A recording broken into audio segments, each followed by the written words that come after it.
Hello, it's Ollie here at the Crafty Whisk, and I'm so grateful that you could join me today.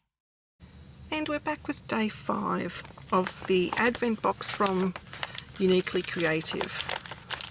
I think it could be a stamp. Let's see. Oh no, wrong again. I am not very good at guessing. Oh, these are lovely. These are little doilies, but they're in pastel colours.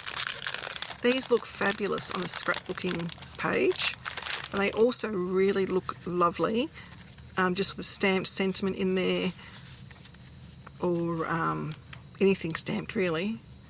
How many colours do we have? There we go. So we've got 5 colours. We have a pink, a blue, a yellowy cream, a darker pink, and we've got the lovely mint blue. And there is 1, 2, 3, 4, 5, 6, 7. I think there'll be 10 of each.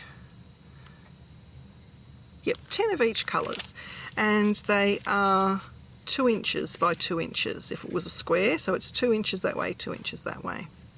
So nice size. They're going to come in very, very handy. So that was day 5. Join me tomorrow for day 6. Please like and subscribe to my channel and hit that notification bell so that you don't miss it when I bring out a new video.